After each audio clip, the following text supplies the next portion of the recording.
Hump ಡುಂಪು ಮಂಜ ಇವನ್ video ನಿನ್ನೆಯಿಂದ full viral ಆಗ್ತಿದೆ. ಏನಂತ ಅಂದ್ರೆ ಕ್ಲಬ್ಗೆ ಕರೆದಿದ್ದಾರೆ ಪ್ರಮೋಷನ್ ಅಂತ.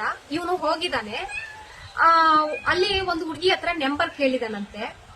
ಅದಕ್ಕೆ ಆ ಹುಡುಗಿಯವ್ರ ಅಕ್ಕ ಅಂತೆ, ಅವರು ಅಲ್ಲೇ ಕೆಲಸ ಮಾಡೋದು. ಅಲ್ಲಿ ಅವತ್ತು ಇಲ್ವೇ ಇಲ್ಲ ಅಂತೆ. ಅವರು ಪ್ರಮೋಷನ್ ನಡೀತಾ ಇದ್ರೆ ಅವ್ರು ಅಲ್ಲಿ ಇಲ್ವೇ ಇಲ್ಲ ಅಂತೆ. ಅವರು ವಿಡಿಯೋ ಮಾಡಿದಾರಲ್ವಾ ಈ ತರ ತಪ್ಪು ಮಾಡಿದಾನೆ ಅಂತ ಮಂಜು ಮೇಲೆ, ಅಂಕು ಡುಂಕು ಮೇಲೆ. ಅವರು ಅಕೌಂಟ್ ಅಲ್ಲಿ 5-6 ಜನ ಲಿಂಕ್ ಇದ್ದಾರೆ. ಏನು ಅವನ ಬಗ್ಗೆ ವಿಡಿಯೋ ಮಾಡ್ತಿರೋರು 5-6 ಜನ ಇದ್ದಾರೆ.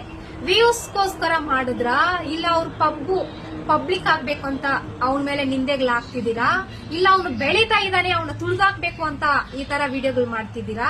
ಇವನು ಪ್ರೂಫ್ ತೋರಿಸಿ ಅಂತ ಪೊಲೀಸ್ ಸ್ಟೇಷನ್ ಅಲ್ಲಿ ತಗೊಂಡೋಗಿ ಕಂಪ್ಲೇಂಟ್ ಕೊಟ್ರೆ ನೀವು ಆ ಕ್ಲಬ್ ಏನಾಗುತ್ತೆ, ನಿಮ್ ಹೆಸರು ಏನಾಗುತ್ತೆ?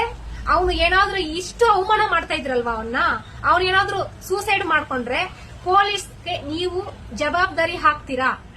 ಅದಕ್ಕೆಲ್ಲ ಅವನು ಅಷ್ಟೊಂದು ಅಸಹ್ಯ ಮಾಡ್ತಿದ್ರಲ್ವಾ. ಒಂದು ಪ್ರೂಫ್, ಒಂದು ಕ್ಲೂ ಆದ್ರೂ ತೋರಿಸಿದ್ರ ಹೋಗ್ಲಿ. ಇಷ್ಟು ಜನ ನಾವು ನೋಡ್ತಾ ಇದ್ವಿ ಅವನು ತಪ್ಪು ಮಾಡಿದಾನೆ ಅಂತ. ಒಂದು ಕ್ಲೂ, ಸಿಸಿ ಕ್ಯಾಮ್ರಾ ಇರುತ್ತೆ ತಾನೇ ಕ್ಲಬ್ ಅಲ್ಲಿ. ಅವನೇನು ದೇವಸ್ಥಾನಕ್ಕೆ ಹೋಗ್ಬಿಟ್ಟು ಹುಡುಗಿ ಹತ್ರ ಆತರ ತಪ್ಪಾಗಿ ನಡ್ಕೊಂಡಿದ್ದಾನ? ಕ್ಲಬ್ ಅಂದ್ರೆ ಏನಂತ ಎಲ್ರಿಗೂ ಗೊತ್ತು ತಾನೆ. ಎಂತ ಅಪರೂಪ ಅಂತ ಜಾಗದಲ್ಲಿ ಕೆಲಸ ಮಾಡ್ತಿದ್ದೀರಾ ನೀವು ಹೆಣ್ಣು ಮಕ್ಕಳು.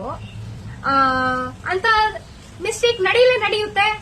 ಈಗ ಸೋಷಿಯಲ್ ಮೀಡಿಯಾ ಅಂದ ಮೇಲೆ ಎಷ್ಟೊಂದು ಜನ ನಮಗೂ ಬ್ಯಾಡ್ ಕಮೆಂಟ್ ಸಿಗ್ತಾರೆ. ನಾವೆಲ್ಲ ಅದನ್ನೆಲ್ಲ ತಗೊಂಡು ದೊಡ್ಡ ವೈರಲ್ ಮಾಡ್ತಿದೀವ. ನಿಮ್ಗೆ ನಿಮ್ ಕ್ಲಬ್ ಪಬ್ಲಿಕ್ ಆಗ್ಬೇಕು, ಇಲ್ಲ ನಿಮ್ಮ ಅಕೌಂಟ್ ವ್ಯೂಸ್ ಬೇಕು, ಇಲ್ಲ ಅವನ್ನ ತುಳಿದಾಕ್ಬೇಕು. ಈ 3ರಲ್ಲಿ ನಿಮ್ಗೆ ಅವನ ಮೇಲೆ ನೀವು ಈ ತರ ನಿಂದೆಗಳು ಹಾಕ್ತಾ ಇದ್ದೀರಾ.